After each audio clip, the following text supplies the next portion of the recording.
बहुत बहुत स्वागत है दोस्तों आप सभी का। आज की ये वीडियो क्लास 11 के जियोग्राफी यानी कि भूगोल सब्जेक्ट के लिए बहुत ज्यादा इंपॉर्टेंट होने वाली है, क्योंकि यहाँ पर अभी आपका फिलहाल में जो मिड टर्म का एग्जाम होने वाला है, इसके लिए हम एक सैंपल क्वेश्चन पेपर को सॉल्व करने वाले हैं जियोग्राफी का। ये क्वेश्चन पेपर आपको आपके ऑफिशियल एग्जाम में बहुत ज्यादा हेल्प करेगा, तो वीडियो को पूरा एंड तक देखिएगा। हर एक क्वेश्चन पेपर के पहलू को, क्वेश्चन को बहुत अच्छे तरीके से आपको समझाऊंगा। शुरुआत करेंगे हम पेपर के पैटर्न से। तो टाइमिंग 3 घंटे की रहेगी। मैक्सिमम मार्क्स टोटल हमारे रहेंगे 70, क्योंकि इसमें जो 30 मार्क्स है वो आपका प्रैक्टिकल का होता है। ठीक है, तो अब यहाँ पे देखिए, हमें क्वेश्चन पेपर जो उसके पहले पेपर के पैटर्न को थोड़ा सा समझ लेते हैं। ये आपका अभी तक का लेटेस्ट पेपर का पैटर्न है। ठीक है, देखिए क्वेश्चन पेपर जो वो टोटल 3 सेक्शन में डिवाइड रहेगा, का, खा और गा, यानी कि सेक्शन ए, बी एंड सी। अभी इंग्लिश में भी आपको बताऊंगा, सॉल्यूशन भी इंग्लिश में और हिंदी दोनों में ही बताऊंगा आपको। ठीक है, टोटल जो क्वेश्चन 29 होंगे। खंड का में हमारे 1 से लेके 15 तक एमसीक्यू बेस्ड क्वेश्चन होंगे, एक एक मार्क्स के। ठीक इसी तरीके से खंड खा जो रहेगा, इसमें 16 और 17 ये 3 मार्क्स के रहेंगे, ग्राफ या स्रोत आधारित क्वेश्चन, जिसमें एमसीक्यू बेस्ड आपसे क्वेश्चन पूछे जाएंगे 4, उसमें से 3 के आंसर देने होंगे। खंड गा में देखिए 18 से लेके 22 तक ये हमारे 3 मार्क्स के प्रश्न होंगे, यानी कि अराउंड 5 से 6 क्वेश्चन। एंड 23 से लेके 27 तक ये 5 मार्क्स के क्वेश्चन होंगे। उसके बाद आपके 2 मैप आएंगे। क्वेश्चन नंबर 28 रहेगा आपका वर्ल्ड मैप, ठीक है, और 29 जो है वो रहेगा आपका इंडिया मैप का। तो मैप आपके टोटल जो है वो मतलब दोनों मिला के 10 मार्क्स के आएंगे, एक मैप आपका 5-5 मार्क्स का आने वाला है। ठीक है, मैप को आपको मैप में भर के इंडिकेट करके आपको क्या करना होगा, उत्तर पुस्तिका में लगाना होगा। ठीक है, तो ये आपका पेपर का पैटर्न है अभी तक का। ठीक है, शुरुआत करते हैं। अच्छा, एक चीज आप पहले तो इंग्लिश में यहां से देख लो। इसमें जो क्वेश्चन एमसीक्यू बेस्ड है, ठीक है, जो भी क्वेश्चन एमसीक्यू बेस्ड है, सभी बच्चे क्या करेंगे, जो एमसीक्यू क्वेश्चन के आंसर हैं, इन क्वेश्चन का आंसर आप लाइव चैट में जरूर दीजिएगा। ठीक है, इससे आपकी भी प्रैक्टिस हो जाएगी कि आपने कितना पढ़ रखा है। ठीक है, और साथ ही साथ यदि आप इस वीडियो को बाद में देखते हो तो आप कमेंट बॉक्स में आप एक एक करके आंसर लिख सकते हैं। ठीक है, इससे आपकी अच्छी खासी प्रैक्टिस हो जाएगी और मुझे भी मोटिवेशन मिलता है कि हाँ बच्चे जवाब दे रहे हैं, तो चलो थोड़ा और मेहनत करते हैं, इनके लिए और अच्छे से पढ़ाते हैं। ठीक है, तो आप सभी जवाब दीजिएगा। चलिए शुरू करते हैं। सबसे पहले सेक्शन ए, जिसमें टोटल हमारे 1 मार्क्स के जो 15 एमसीक्यू क्वेश्चन है वो इसमें आने वाले हैं। ठीक है, शुरुआत करते हैं। देखिए सबसे पहला क्वेश्चन यहाँ पे क्या है, सबसे पहला प्रश्न है द बिग स्प्लैट सिद्धांत किस सिद्धांत से संबंधित है। यानी कि ये जो सिद्धांत है द बिग स्प्लैट सिद्धांत, ये बेसिकली किसके लिए दिया गया था, किससे संबंधित था। तो अब आपको जो राइट आंसर लगता है बच्चों, वो आप लाइव चैट में कमेंट कर सकते हो। ठीक है, मैं आपके कमेंट पढ़ता रहूंगा और जिसका भी गलत होगा मैं आपको बता दूंगा लाइव चैट में टेक्स्ट करके। ठीक है, क्योंकि ये वीडियो तो रिकॉर्डेड है, बाकी आप लाइव में आओगे तो आपको यहाँ पे आंसर दे सकते हो। तो द बिग स्प्लैट सिद्धांत ये है बेसिकली चंद्रमा की उत्पत्ति से संबंधित। तो what is the big light theory, that is from the origin of the moon. ठीक है, सेकंड क्वेश्चन देखिए। सेकंड क्वेश्चन है निम्नलिखित में से कौन सी तरंगें तरल पदार्थों से ऊपर नहीं गुजरती, यानी कि लिक्विड फॉर्म से ऐसी कौन सी वेव्स होती है जो नहीं निकल पाती है। वे होती है द्वितीयक तरंगें। ठीक है, secondary waves. Okay, now question number third, महाद्वीपीय विस्थापन का सिद्धांत कब दिया गया था। ठीक है, दो क्वेश्चन है कि महाद्वीपीय विस्थापन का सिद्धांत पहले तो ये बताओ कब दिया गया, फिर ये बताओ कि किसने दिया है। तो सिंपल सी बात है भाई, इसका आंसर क्या हो जाएगा, सभी बच्चे बताएंगे एक बार। देखो यहाँ पे सन बिल्कुल ठीक है कि 1912 में दिया, बट यहाँ पे व्यक्ति कौन है, व्यक्ति है अल्फ्रेड वैगनर। तो ऑप्शन नंबर सी हमारा इसका राइट आंसर हो जाएगा। जिन बच्चों ने सी दिया है उन सभी बच्चों का राइट आंसर है। उसके बाद क्वेश्चन नंबर 4 देखिए, निम्नलिखित में से कौन सा सही मेल है, यानी कि 4 ऑप्शनों में से इनमें से कौन सा सही है, ये हमें समझाना है। तो सबसे पहले देखिए क्या है कि बिहार की शोक नदी जो वो कही जाती है कोसी नदी, बिल्कुल ठीक है, ये राइट आंसर है हमारा। दूसरा है गंगा नदी का उद्गम स्थान है उत्तराखंड राज्य के उत्तरकाशी जिले में गंगोत्री हिमनद से, बिल्कुल ठीक, ये भी हमारा राइट आंसर है। उसके बाद अलकनंदा नदी का स्रोत है बद्रीनाथ के ऊपर सतोपथ, बिल्कुल ये भी राइट है। ठीक है, तो यहाँ पे क्या हुआ कि हम कहेंगे निम्नलिखित में से कौन सी मिलान सही है, तो ऑप्शन नंबर डी बच्चों हमारा राइट हो जाएगा, उपरोक्त सभी। ठीक है, सही बच्चे ध्यान से समझिएगा इन क्वेश्चन को।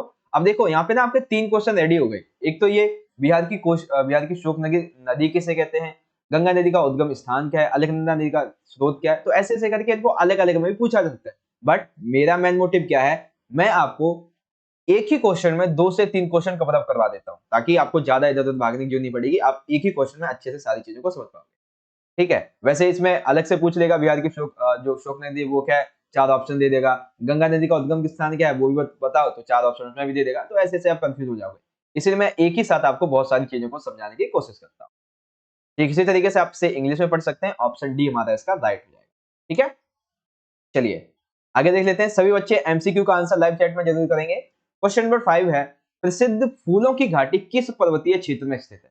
ठीक है, तो इतना तुम्हें पता है कि वृहत हिमालय का क्षेत्र है, बट किस राज्य की अब यहाँ पे बात हो रही है? तो राज्य है यहाँ पे उत्तराखंड। ऑप्शन ए हमारा बच्चों राइट हो जाएगा। ठीक है, option number is a right. Question number 6 को पढ़ते हैं। निम्नलिखित यमुनोत्तर में से कौन सा भारत का मानक यमुनोत्तर है? ठीक है, भारत का मानक यमुनोत्तर इनमें से कौन सा है? तो आप सभी को पता होगा 82°30 ईस्ट की तरफ है। ठीक है, यानी कि पूरब की तरफ। तो ऑप्शन बी हमारा राइट हो जाएगा। देन क्वेश्चन नंबर 7 देखिए, कौन सी गैसें हमें सूर्य से आने वाली जो भी हानिकारक पराबैंगनी विकिरण होती हैं उससे बचाती है?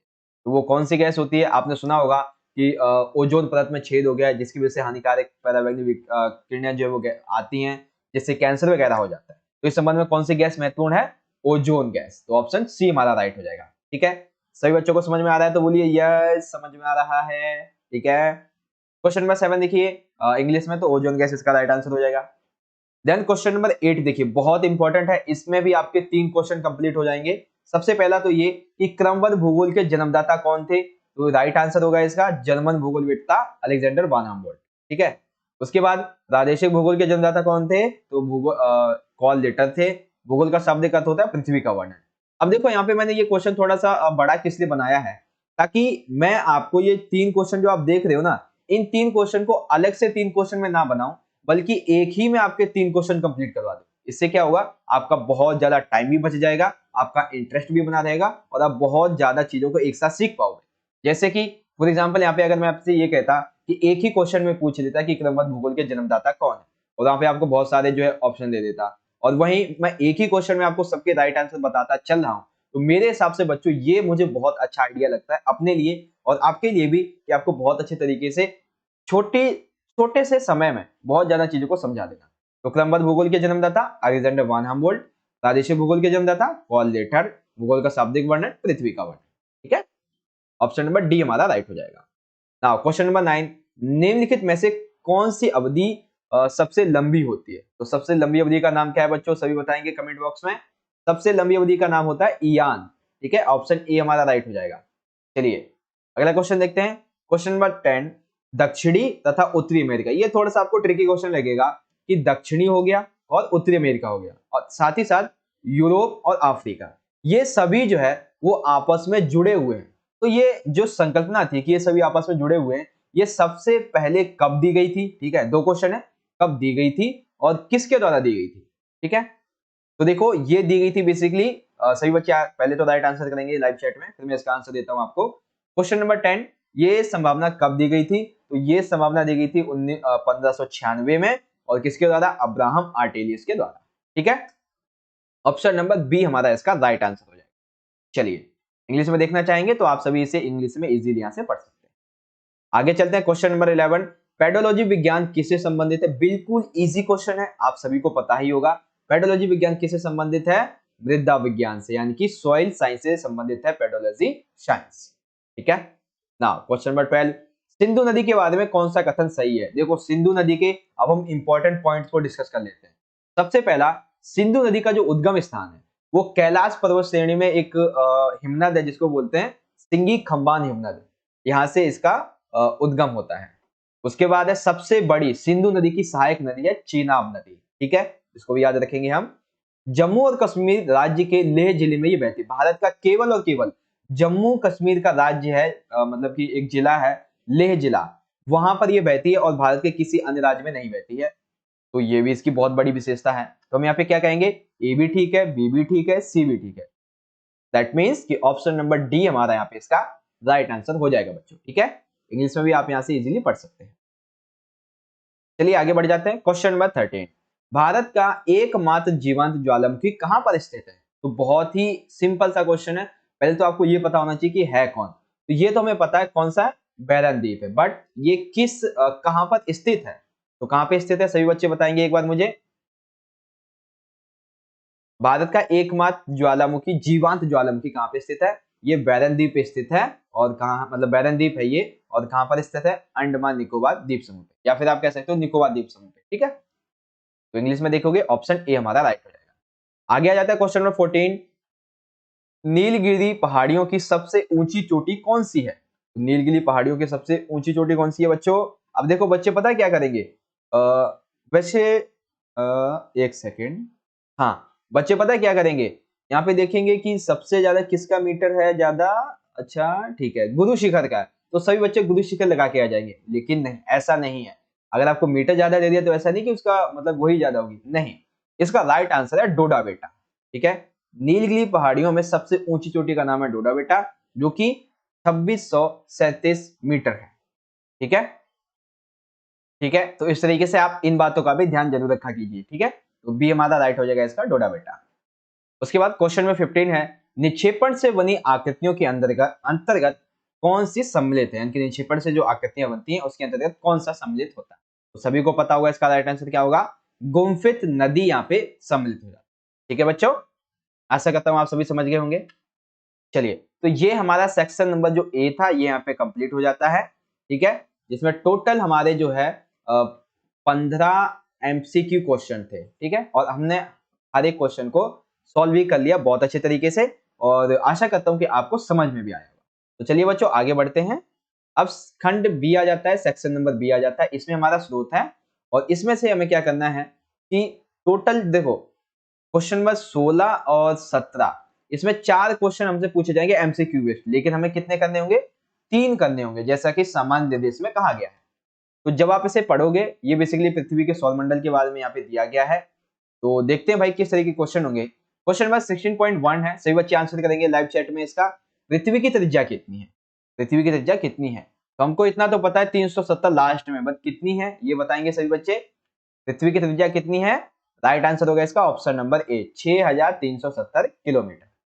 सेकंड क्वेश्चन देखिए, अधिक भूतल की गहराई में जाने पर तापमान में क्या होता है? जब हम अधिक भूतल में भूतल यानी कि पृथ्वी के गर्भ के अंदर चलते जाते हैं तो क्या होता है? हम ज्यादा खुदाई करते हैं तो सिंपल सी बात है, जो प्रेशर होता है, जो तापमान होता है, वो ज्यादा बढ़ने लगता है। ऑप्शन बी राइट है। आगे देखिए, क्वेश्चन नंबर 3 है कि मानव के द्वारा अभी तक भूगर्भ में सबसे अधिक प्रवेदन कितना हुआ है और कहां किया गया है? तो देखो कितना हुआ है, इतना तुम्हें पता है कि 12 किलोमीटर की गहराई तक हुआ है, बट अब हमें ये डिसाइड करना है कि कहां पे हुआ है, ठीक है। तो ये कहां पे हुआ है बच्चों? अंटार्कटिका, अंटार्कटिका में हुआ है, और किस क्षेत्र में? पोला क्षेत्र में, ठीक है। तो मानव के द्वारा अभी तक सबसे अधिकतम प्रवेदन कितना हुआ है? 12 किलोमीटर, और कहां पे? अंटार्कटिका महासागर के पोला क्षेत्र। समझ गए सभी बच्चे? फिर देखिए यहाँ पे चौथा क्वेश्चन है, पृथ्वी पर लगभग कितना जल पाया जाता है जिसकी वजह से पृथ्वी को नीला ग्रह कहा जाता है? तो इसका राइट आंसर सभी को पता होगा, कितना होगा इसका, जिसकी वजह से इसको नीला ग्रह कहा जाता है, ठीक है। सभी बच्चे राइट आंसर करेंगे इसका। ये देखो यहाँ पे रहा है 71%। तो यहाँ पे देखते हैं कहाँ पे है, ये रहा ऑप्शन नंबर डी हमारा इसका राइट हो जाएगा। सही बच्चे समझ रहे होंगे इन क्वेश्चंस को, ठीक है। चलिए इंग्लिश में देखना चाहेंगे तो इंग्लिश में देख सकते हैं, what is the radius of the हाँ radius of the earth, that is 60-70 kilometres. Second का राइट आंसर ग्रोस हो जाएगा, और थर्ड का right answer option number c, and fourth का राइट आंसर हमारा ऑप्शन नंबर सी हो जाएगा, ठीक है। सभी बच्चे ध्यान से पढ़ लीजिएगा इसको। आगे एक और क्वेश्चन आ जाता है हमारा इसी तरीके से, एक और हमसे पूछा गया है। अब ये आपकी सेकंड बुक जो है, सेकंड बुक का चैप्टर 1 भारत स्थिति, उससे लिया गया है। आइए आप चाहो तो इसे पढ़ सकते हो इजीली, मैं आपको सीधा का सीधा आंसर बताने की कोशिश करता हूँ। 17.1 कहता है कि भारत जो है वो विश्व का सबसे बड़ा देश है, बिल्कुल ठीक है। अब विश्व के सबसे बड़े देश के तहत भौगोलिक क्षेत्रफल का कितना प्रतिशत भाग इसके पास है, यानी कि पूरी दुनिया का कितना लैंड एरिया इसके पास में है, तो हमें ये बताना है बेसिकली कितना है इसके पास में। लगभग विश्व का 2.4% इसके पास क्षेत्रफल यानी कि लैंड एरिया है। उसके बाद सेकंड है, भारत की सबसे लंबी स्थलीय सीमा किस देश के साथ में लगती है? तो पाकिस्तान बिल्कुल भी नहीं है, नेपाल बहुत छोटा है, श्रीलंका तो है ही नहीं क्योंकि ये तो पूरा एक द्वीपीय देश मान लो एक तरीके से। तो यहाँ पे कौन सा बचता है? केवल बांग्लादेश। तो बांग्लादेश राइट आंसर हो जाएगा। भारत की सबसे ज्यादा स्थलीय सीमा किसके साथ लगती है बच्चों? बांग्लादेश के साथ। 17.3 भारत को लगभग 2 भागों में बांटने वाली रेखा कौन सी है? तो आप सभी को पता होगा भारत को 2 भागों में बांटने वाली रेखा कौन सी है। सभी बच्चे राइट आंसर करेंगे इसका। ये 4 ऑप्शन दिए हुए मकर, कर्क, विषुवत, इनमें से कोई नहीं। तो कौन सी रेखा है वो? सभी बच्चे राइट आंसर करेंगे इसे, जो इसको 2 भागों में बांटती है। तो आप सभी को पता होगा वो कौन सी रेखा है? कर्क रेखा है। यहाँ पे देखो ऑप्शन नंबर, अभी हम देखते हैं कौन सा दिया हुआ है यहाँ पे। बिल्कुल राइट, बी हमारा दिया हुआ है यहाँ पे, कर्क रेखा। ये राइट आंसर हो जाएगा इसका। ठीक है बच्चों, चलिए आगे देख लेते हैं। अरुणाचल प्रदेश तथा गुजरात के बीच कितनी डिग्री का अंतर होता है? ठीक है, अरुणाचल प्रदेश हो गया और गुजरात, इसके बीच में टोटल कितनी डिग्री का यहाँ पे अंतर पाया जाता है?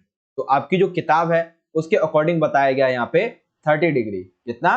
30 डिग्री। इसीलिए आपने देखा होगा कि यहाँ पे है अरुणाचल प्रदेश, ठीक है, और इधर है गुजरात। तो इस बीच में अगर आप अरुणाचल प्रदेश से गुजरात की तरफ आओगे तो आपको 2 घंटे का समय का अंतर यहाँ पे आपको देखने को मिलेगा। ठीक है, कितना? 2 घंटे का। और ये किसकी वजह से होता है? ये डिग्री के अंतर की वजह से होता है। कितना? लगभग 30 डिग्री। ठीक है, तो एक बेसिक सा कॉन्सेप्ट था, आपको समझाना जरूरी था, इसलिए समझा दिया। आई होप बच्चों आप सभी ये समझ गए होंगे आसान तरीके से। चलिए, आप इंग्लिश मीडियम के बच्चे इसीलिए इसे पढ़ लीजिए, यहाँ पे दिया हुआ है आपके सामने क्वेश्चन नंबर 17। और फिर बात करें इसके क्वेश्चन की, तो क्वेश्चन हमारा पहला ये दिया हुआ है, right answer option number A हो जाएगा। सेकंड का ऑप्शन नंबर बी राइट हो जाएगा। थर्ड का ऑप्शन नंबर फिर से बी राइट है। एंड उसके बाद ऑप्शन क्वेश्चन नंबर 4 जो 4 है इसका डी राइट हो जाएगा। ठीक है बच्चों, आई होप आप सभी समझ गए होंगे। तो अभी तक अराउंड हमारे 16 मिनट हुए हैं और इन 16 मिनट में हमने अपने 2 सेक्शन खत्म कर लिए, क्योंकि अब जो हमारा क्वेश्चन है वो सेक्शन सी से संबंधित है और इसमें बहुत सारे क्वेश्चन पूछे जाएंगे। तो ध्यान से समझिएगा और ध्यान से सारे क्वेश्चन को देखिएगा। ठीक है, खंड गया है सेक्शन नंबर सी। चलिए समझते हैं। क्वेश्चन नंबर 18 है, वायुमंडल के संगठन की संक्षिप्त में व्याख्या करो। देखो 18 से लेके 22 तक ये कितने मार्क्स के क्वेश्चन है हमारे? 3-3 मार्क्स के। उसके बाद कितना रह गया? 23 से लेके 27 तक ये हमारे 5 मार्क्स के हैं और बाकी के फिर मैप के। तो 18 से 22 3 मार्क्स के क्वेश्चन है। वायुमंडल के संगठन में संगठन की संक्षिप्त में व्याख्या करो। वायुमंडल के संगठन में मुख्यतः 3 से 4 चीजें हैं, जिसमें से सबसे मेन है गैस, फिर जलवाष्प है और फिर धूलकण है। ये 3 मुख्यतः वायुमंडल के संगठन में सम्मिलित है। अब इनका क्या क्या महत्व है, क्या क्या योगदान है वायुमंडल के संगठन में, इसे समझिए। तो सबसे पहले बात करेंगे गैसों की।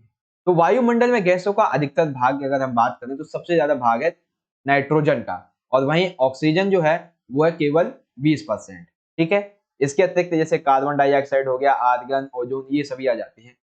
ये गैसों का महत्व इतना ज्यादा है हमारे वायुमंडल में कि जितना स्थिति इनको वर्तमान में प्राप्त है, अगर ये उसी में रहेंगी तो मानव का जीवन अच्छे से चलता रहेगा। अगर इनमें थोड़ा बहुत भी बदलाव होता है, फॉर एग्जाम्पल कार्बन डाइऑक्साइड जो कि 0 पॉइंट से भी कम है, अगर वो उसके मान लेते हैं अगर वो 0.1 है, फॉर एग्जाम्पल मैं बता रहा हूँ, तो यदि 0.1 है, अगर ये 0.2 हो गई तो पेड़ पौधों जानवरों के लिए बहुत ज्यादा खतरा पैदा हो जाएगा। तो इसीलिए जिस मात्रा में अभी तक है वो उसी मात्रा में रहनी चाहिए। ठीक है, उसके बाद आता है जलवाष्प।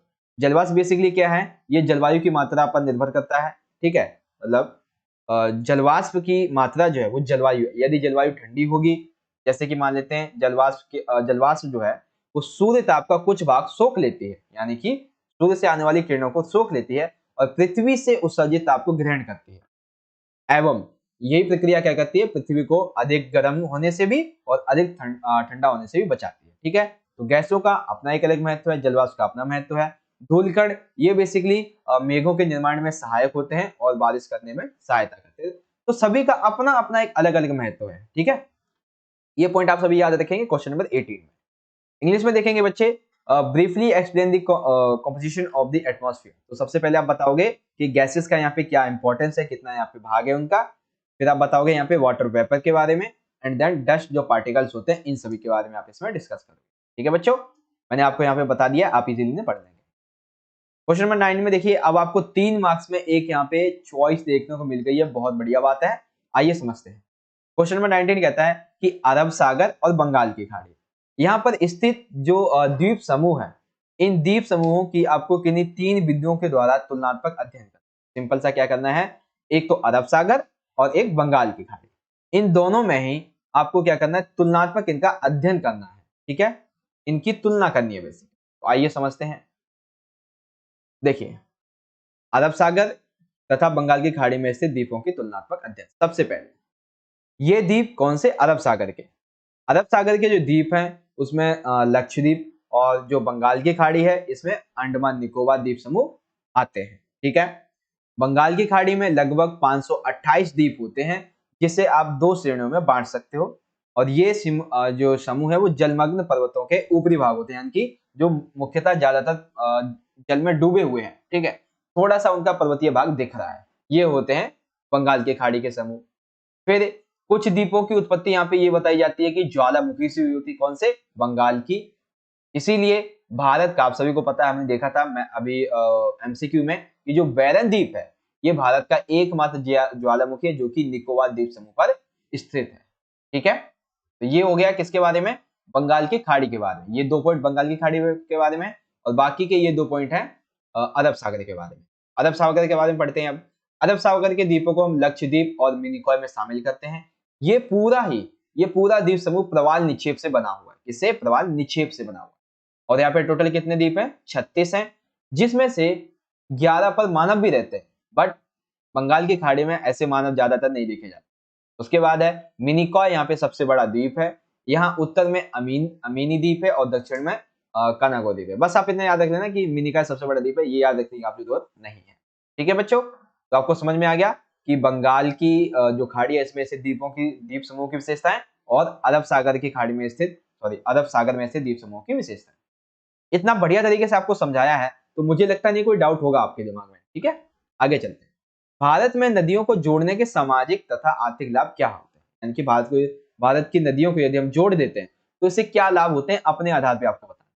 तो सबसे पहला लाभ तो देखिए, इसमें ना आप अपनी तरफ से भी कुछ भी बना के डाल सकते हो, बट रिलेटेड होना चाहिए उसके आंसर के संबंध। सबसे पहले बिजली बनाना। तो बड़ी नदियों में जल शक्ति की भारी संभावनाएं होती है। नदी जितनी ज्यादा बड़ी होगी उतनी ज्यादा जल शक्ति, यानी कि जल से शक्ति बनाई जा सकती है, बिजली वगैरह बनाई जा सकती है, बहुत सारी चीजें। इस संबंध में उत्तर में हिमालय हो गया, मध्य में सतपुड़ा, पूर्व में छोटा नागपुर, पूर्व और पश्चिमी घाट, यहाँ पर जो है बड़ी बड़ी नदियां पाई जाती हैं जिससे कि बिजली जो है बहुत ज्यादा तेजी से बनाई जा सकती है। फिर इन नदियों का सिंचाई में उपयोग हो जाता है। नदियों के अतिरिक्त जल को कम जल वाली नदियों में छोड़ दिया जाता है। कभी कभी होता है ना कि जहाँ पे यदि वर्षा ज्यादा होती है तो उफान आने लगता है नदी पे, तो उस नदी को ना छोटी छोटी नदियों से जोड़ दिया जाता है जिससे कि नदी का पानी बढ़ जाता है, और जहां तक सिंचाई की सुविधा उपलब्ध नहीं हो पाती है वहां तक भी पानी आसानी से पहुंच जाता है। ठीक है, फिर तीसरा आ जाता है उत्पाद बढ़ना तथा सूखा खत्म होना। अब देखो, जब नदियों से बेसिकली सिंचाई होगी तो सिंपल सी बात है कि अन्न का उत्पादन, यानी कि खाद्य का उत्पादन बहुत ज्यादा बढ़ेगा, जल शक्ति जो है उत्पादन बढ़ाएगी, साथ ही साथ बाढ़, सूखे, ऐसी स्थितियां जो वो समाप्त होने लगेंगी।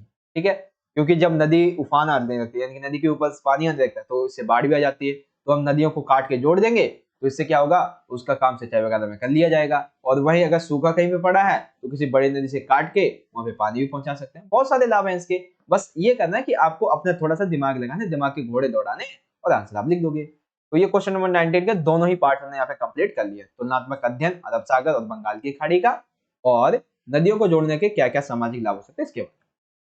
देन इंग्लिश में देखेंगे, make a 3-point comparative study of Iceland located in the Arabian Sea and the Bay of Bengal, and what are the socio-economic benefits of interlinking rivers in India।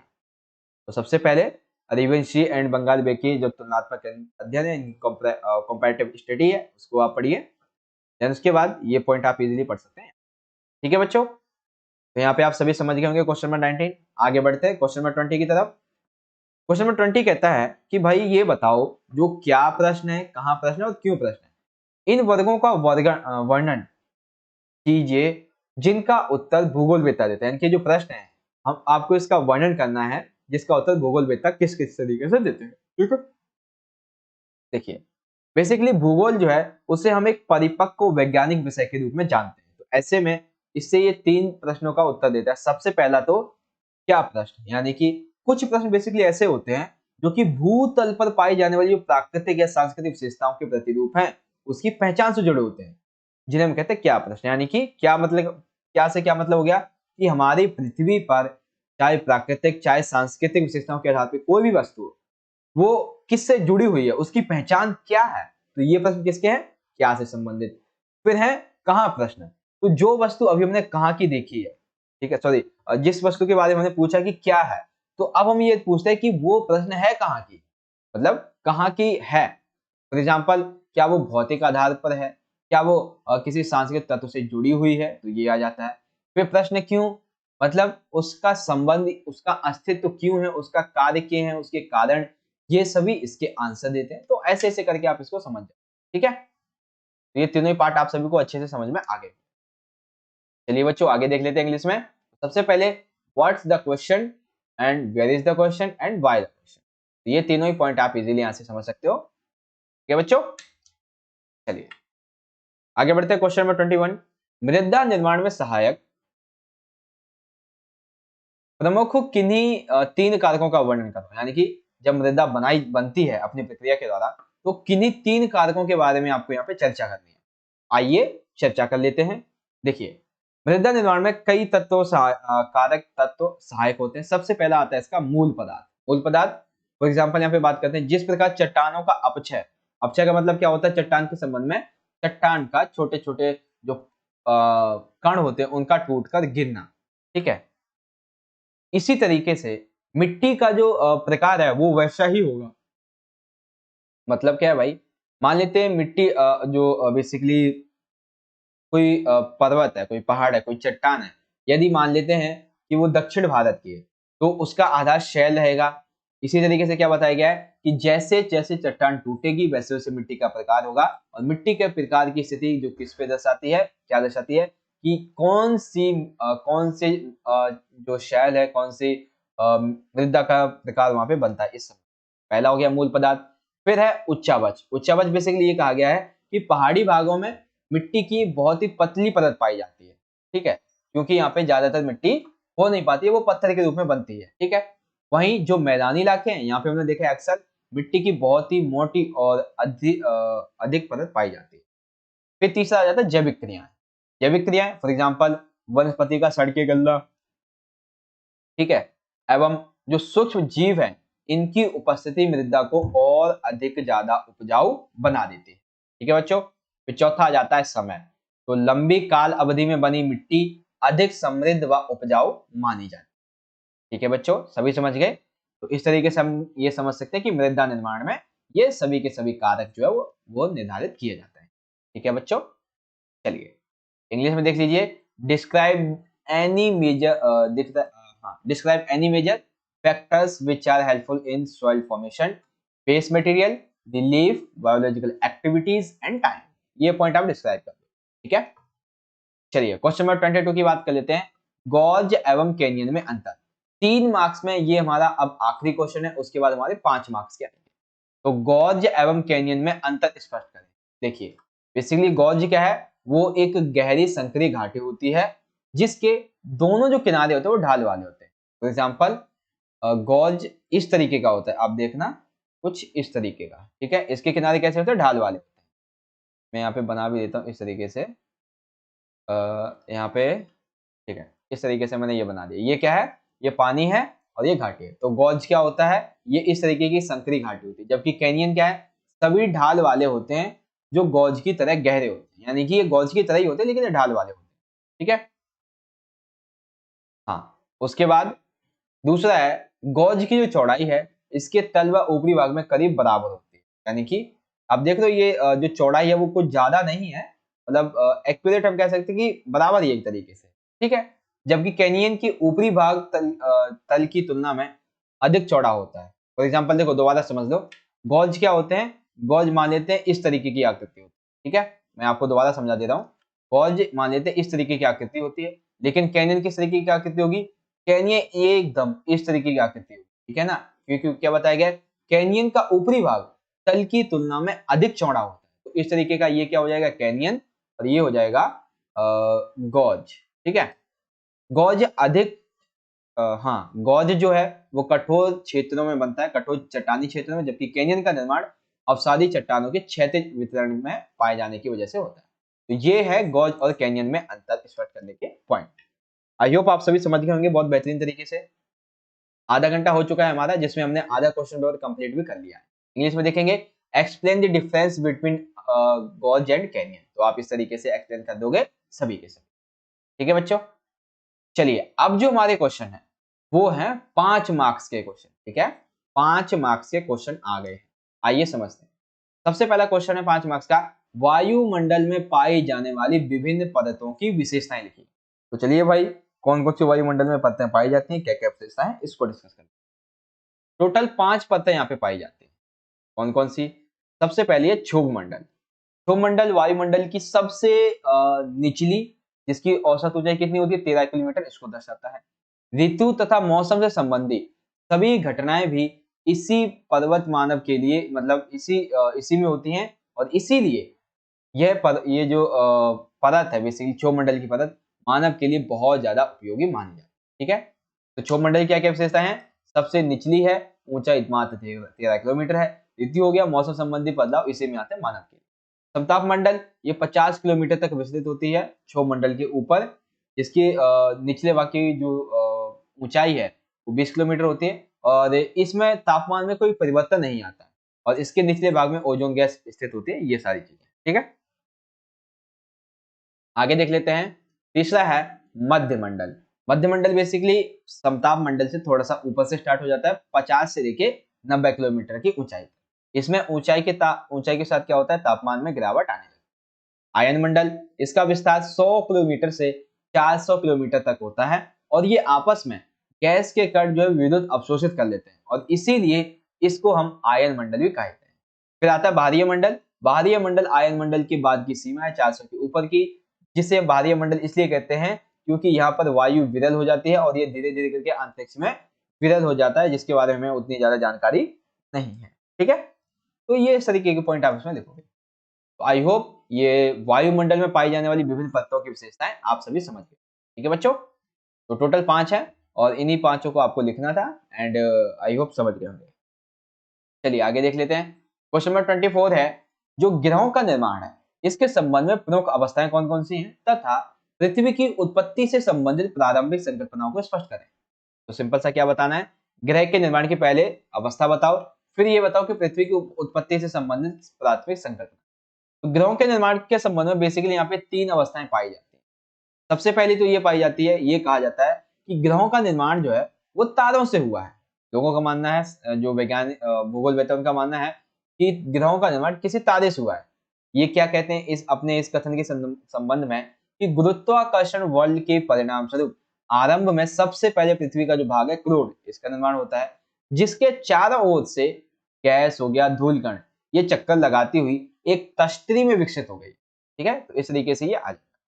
फिर आता है दूसरा, गैसीय बादल के संघनन के कारण क्रोड के आसपास का पदार्थ छोटे गोलाकार पिंडों के रूप में विकसित हो गया। यानी कि पहले तो क्या हुआ, पहले तो ये कहा गया कि ग्रहों का निर्माण तारों से हुआ है, जो जिसमें सबसे पहले क्रोड का निर्माण हुआ है, जिसके साथ चारों ओर गैस धूलकण जो है ये चक्कर लगाने थे तस्तरे। दूसरी अवस्था में गैसीय बादल के संघनन के कारण क्रोड जो है, क्रोड के आसपास के जो पदार्थ होते हैं वो छोटे छोटे गोलाकार पिंडों में विकसित हो जाते हैं, जिन्हें ग्रहाणु कहा जाता है। और फिर बाद में यही ग्रहाणु गुरुत्वाकर्षण के कारण जुड़कर बड़े बड़े पिंडों का रूप धारण कर लेते हैं, और फिर यही पिंड जो है वो बाद में एक ग्रह का निर्माण करते हैं, ठीक है। तो ये ग्रह निर्माण की अवस्थाएं होती है, आप सभी समझ गए होंगे। अब इसमें दूसरा क्वेश्चन था कि पृथ्वी की उत्पत्ति से संबंधित जो संकल्पनाएं हैं, प्रारंभिक संकल्पनाएं, उसके हमें समझाना। तो आइए समझाते हैं भाई कैसी कैसी हैं। पृथ्वी की उत्पत्ति से संबंधित सबसे पुरानी जो प्राचीन संकल्पना है वो है निहारिका परिकल्पना। बेसिकली ये परिकल्पना दी जाती है किसके द्वारा, इसके कौन से जनक है, जनक का नाम है इमैनुअल कांट। इन्होंने कहा था कि गैस एवं अन्य पदार्थों के घूमते हुए बादल से ग्रहों की उत्पत्ति हुई है, ठीक है। लेकिन कई लोगों ने इसे नहीं माना, तो उन्होंने अपनी अलग से व्याख्या की। किसने? सबसे पहले आई लाप्लेस। इन्होंने कहा कि इस मतलब ये जो निहारिका परिकल्पना है, इसके अनुसार कहा, इसमें सुधार करते हुए कहा कि घूमती हुई नेबुला के कोणीय संवेग बढ़ जाने से नेबुला संकुचित हो गई और उसका ऊपरी भाग छल्लों के रूप में बाहर निकला, जो बाद में ग्रहों में परिवर्तित हो गया। यानी कि अन्य लोगों का क्या मानना है, अन्य लोगों का मानना यह है कि भाई जो पृथ्वी की उत्पत्ति है इस निहारिका परिकल्पना के संबंध में कि कोणीय संवेग जो संवेग होता है वो बढ़ जाता है, जिससे नेबुला संकुचित हो जाता है। यानी कि नेबुला पहले ऐसा होता है, फिर ये धीरे धीरे करके क्या होता है, संकुचित हो जाता है और ऐसे छोटे टाइप में बनने लगता है। इसमें क्या होता है, आयतन बहुत ज्यादा होता है, जैसे आपने कोई लोहे का छर्रा टाइप में देखा होगा, उसमें बहुत ज्यादा पावर होती है, बहुत ज्यादा भारी होता है, तो ऐसे ही ये भी बने थे। एंड देन उसके बाद फिर आई व्यक्ति चैम्बर व मोल्टन, उन्होंने कहा कि सूर्य के पास से क्या हुआ कि एक तारा गुजरा बहुत तेजी से, और इस तारे गुजरने की वजह से गुरुत्वाकर्षण बल के कारण जो सूर्य की सतह थी वो सिगार के आकार का एक टुकड़ा अलग हो गया, और तब जाके ये जो ग्रह हैं इनका निर्माण होता है। ठीक है, तो ये कुछ पॉइंट है, इजीली आप इसे समझ सकते हो, जो कि मैंने आपको समझा दिया। आई होप आप समझ गए होंगे। चलिए, तो इसको आप यहां से चाहो तो इजीली रीड आउट कर लो। आगे बढ़ते हैं अगले क्वेश्चन की तरफ। इंग्लिश में देखेंगे, what are the major strategies planetary formation and explain the initial concept related to the origin of the earth. तो आप इस तरीके से इसको देख सकते हो, इजीली आप इसको पढ़ सकते हो। चलिए, क्वेश्चन नंबर 25 की बात करते हैं। महाद्वीपों के विस्थापन के पक्ष में क्या क्या प्रमाण दिया जा सकता है? आइए समझें कि महाद्वीपों के विस्थापन के संबंध में कौन कौन से प्रमाण दिए जा सकते हैं। सबसे पहला प्रमाण आ जाता है यहाँ पे महाद्वीपों में साम्यता। मतलब क्या भाई? मतलब ये है कि जो भी द्वीप हम देखते हैं उसमें कुछ सामान्यता, कुछ ऐसी विशेषताएं जो कि किसी अन्य महाद्वीप में सेम रहती है, वो भी वही यहाँ पे देखी जाती है। ठीक है, महासागरों के पास चट्टानों की आयु में संबंध, यानी कि पहले क्या था, पेंजिया पेंथाला एक ही साथ थे, तो अब वर्तमान में जो दो महाद्वीप एक दूसरे से दूर हैं उनकी चट्टानों की आयु में समानता मिलेगी। क्यों? क्योंकि वो ऐसा तो है नहीं कि दूसरी चट्टान थे, हैं उसी चट्टान के, बट टूट के बिखर गया था। फॉर एग्जाम्पल यहाँ पे बात की गई है कि 200 करोड़ वर्ष पहले सैल समूह की एक पट्टी ब्राजील यानी कि दक्षिण अमेरिका और पश्चिमी अमेरिका तट पर मिली थी, और इससे यह पता चलता है कि दोनों महाद्वीप जो थे प्राचीन काल में साथ रहे। ठीक है, थर्ड आ जाता है टीलाइट। टीलाइट के बारे में कैसे लिखोगे? तो ये बेसिकली हिमालय निक्षेपण से निर्मित अवसादी चट्टानें होती हैं, एवं ऐसे अच्छे प्रतिरूपों को दक्षिण गोलार्ध तथा विभिन्न स्थल खंडों में मिलते हैं। बेसिकली इनसे प्राचीन काल से जो प्राचीन काल में संबंध के साथ में प्रमाण देखा जाता है। ठीक है, तो ये आप इसको और भी जो क्वेश्चन पॉइंट है आप इजीली पढ़ लीजिए, क्योंकि ये मैंने आपको समझा तो दिया है ऑलरेडी पहले ही। अब हम चलते हैं अगले क्वेश्चन की तरफ। चलिए, तो आगे चलते हैं। अब यहाँ पे आ जाता है question number 25। What evidence can be given in favour of displacement of continents? Write a report. So similarity in continents, similarity in age of rocks across ocean, tides, pressure deficit and distribution of fossils. अब question आ जाते हैं हमारे अगले, मतलब अगला question basically भूकंप की उत्पत्ति, एक सेकेंड, भूकंप की उत्पत्ति के कारकों के आधार पे, हाँ, भूकंप की उत्पत्ति जो होती है उस उत्पत्ति के संबंध में जो कारक होते हैं उसके आधार पे भूकंप के प्रकार बताने हैं। बहुत से प्रकार होते हैं। सबसे पहले होते हैं विवर्तनिक भूकंप, यानी कि इसे आप कह सकते हैं प्लेट भूकंप भी कह सकते हो। जैसे कि ये भूकंप तब आते हैं जब भ्रंश तल के किनारे, या फिर आप ये कह सकते हो कि जो महाद्वीपीय प्लेटें हैं वो एक दूसरे से टकरा जाती हैं या फिर एक दूसरे के सामने से गुजरती हैं, इसी वजह से कंपन पैदा होता है, तो ये विवर्तनिक भूकंप आते हैं। फिर है ज्वालामुखी। ये भूकंप तब आते हैं बेसिकली जब ज्वालामुखी जो है वो क्षेत्र काफी ज्यादा सक्रिय हो जाते हैं, तब आते हैं ये। निपात भूकंप, और ये उसी में आएंगे, ज्वालामुखी कहाँ पे आएंगे? वहीं पे आएंगे जिस एरिया में वो ज्वालामुखी है, उसी पे आएंगे निपात भूकंप। तो ये बेसिकली खनन क्षेत्र में आते हैं कभी कभी।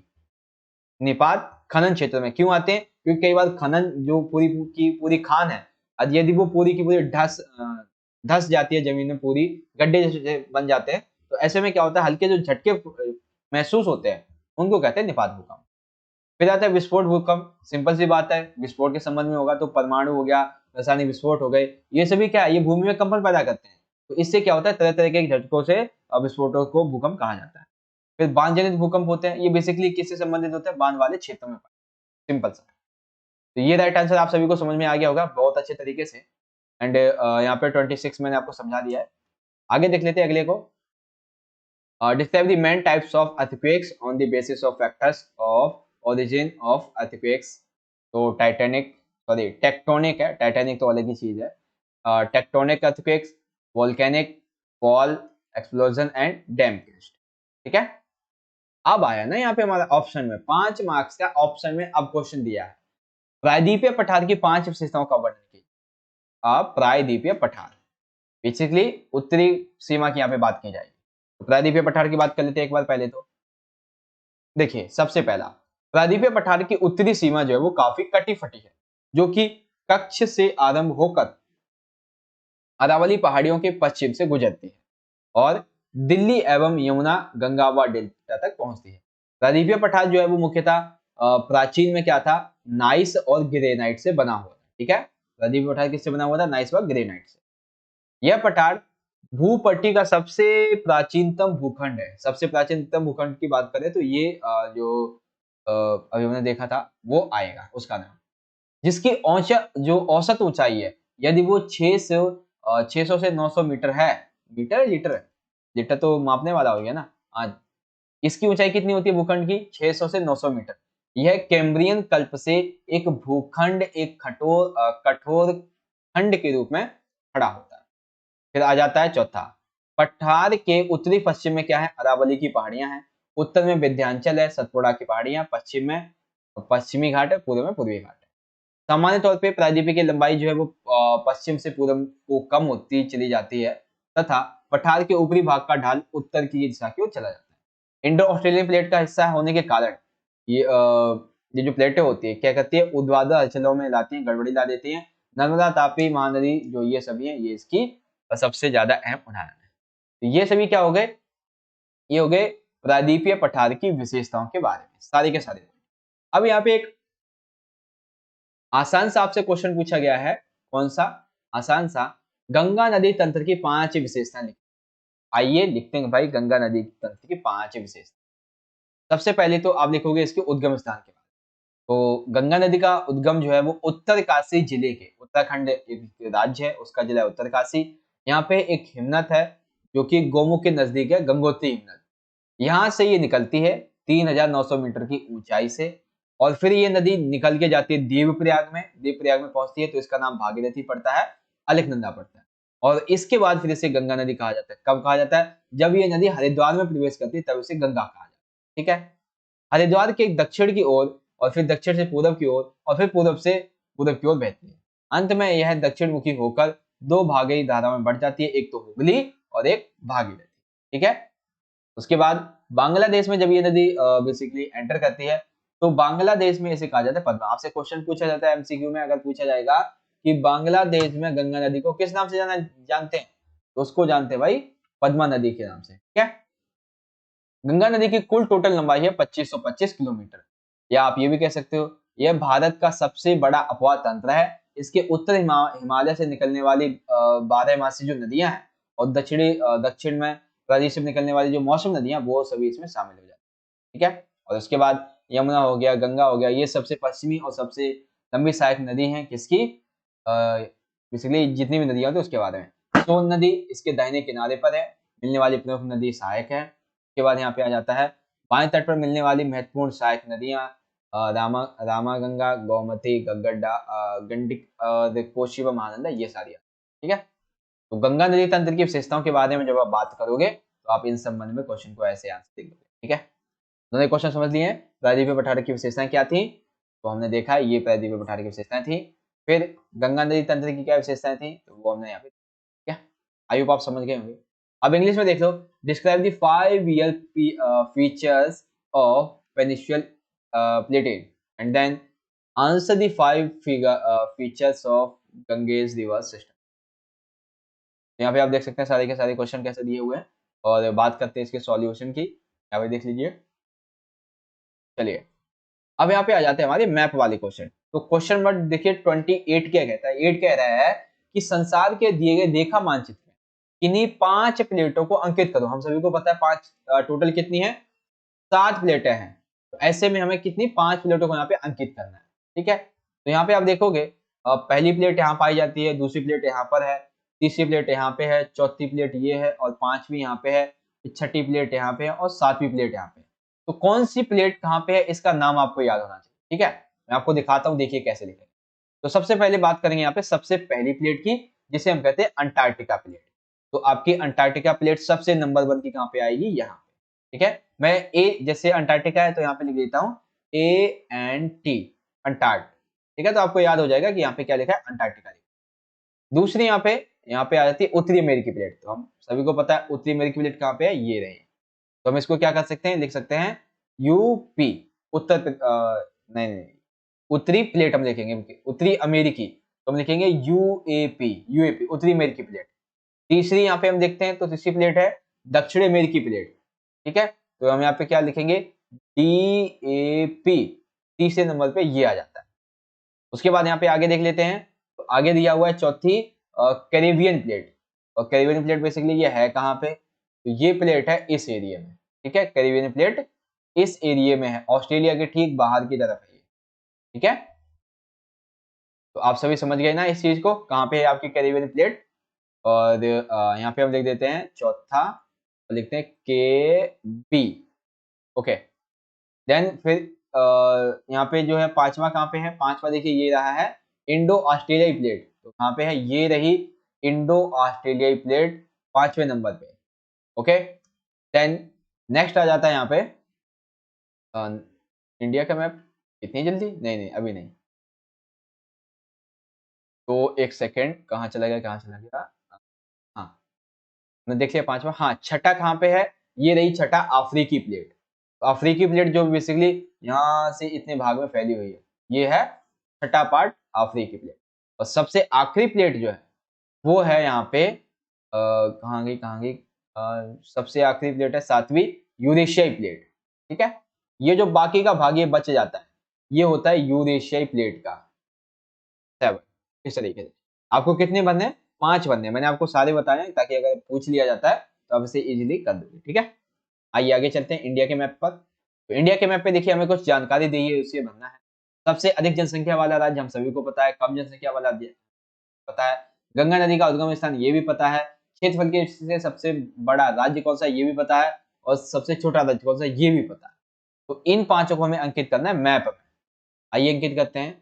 तो यहाँ पे देखोगे सबसे पहले जो दिया हुआ है ये सबसे अधिक जनसंख्या वाला राज्य, तो वो है हमारा यहाँ पे पहला यूपी, हमें यूपी लिखना है। फिर है दूसरा जो क्वेश्चन था हमारा कि सबसे कम जनसंख्या वाला राज्य, तो हम सभी को पता है कौन सा है, ये है दूसरा वाला सिंगम, ठीक है, और सॉरी सिंगम कह रहा हूँ, सिक्किम है, सिक्किम सिक्किम सिक्किम। उसके बाद और भी यहाँ पे देश हैं, जैसे कि फॉर एग्जांपल बात कर लेते हैं यहाँ पे, कहांगे आपका क्वेश्चन, अभी तो मैंने पढ़ा था, हाँ लाइव आप देते जाओ, मैं आपका लाइव देखता रहूंगा, ठीक है। फिर देखते हैं आगे क्या जानकारी दी गई है। आगे पूछा गया है गंगा नदी का उद्गम क्षेत्र, तो हम सभी को पता है कौन सा है, उत्तराखंड में उत्तरकाशी जिले के गंगोत्री हिमनद से निकल, ठीक है। क्षेत्रफल की दृष्टि से सबसे बड़ा राज्य, तो हम सभी को पता है गुजरात है, और सबसे कम है यहाँ पे गोवा है, ठीक है। तो इस तरीके से आप जो वो अपना इंडियन का मैप भी भर दोगे। तो ये था हमारा आज का पूरा यहाँ पे क्वेश्चन पेपर आपके जियोग्राफी सब्जेक्ट का, जिसमें हमने हर एक क्वेश्चन के आंसर को बहुत ही डीपली और बहुत ही बेहतरीन, बहुत ही बढ़िया तरीके से यहाँ पे समझ, और मैं आशा करता हूं कि जो क्वेश्चन पेपर मैंने आपको समझाया है ये आपका जो मिड टर्म का एग्जाम होगा ज्योग्राफी यानी कि भूगोल का, उसमें आपको बहुत ही ज्यादा हेल्प करेगा, ठीक है। जब आपका पेपर हो जाएगा तो एक बार वीडियो में आके जरूर बता देना कि आपका पेपर कैसा गया, ठीक है। तो यहीं पे हम वीडियो को करते हैं एंड। आप सभी को वीडियो अच्छी लगे तो हो सके तो जितना हो सके उतना वीडियो को लाइक करो, क्योंकि इससे हमारा बहुत ज्यादा मोटिवेशन बढ़ता है। और जैसे मैंने आपको बोला था कि आपने एमसीक्यू क्वेश्चन का आंसर दिया है, बहुत बढ़िया है, बहुत अच्छा लगा मुझे। अगली बार से कोशिश करना और बच्चों को भी जोड़ो इस लाइव सेशन में, ताकि वो भी अच्छे से इस चीज का फायदा उठा सके, ठीक है बच्चों। तो मिलेंगे आपसे अगली वीडियो में, तब तक सभी आप पढ़ते रहें और अपना ख्याल रखें। धन्यवाद सभी को, ऑल द बेस्ट आपके ज्योग्राफी के एग्जाम के लिए, धन्यवाद। जय हिंद, वंदे मातरम।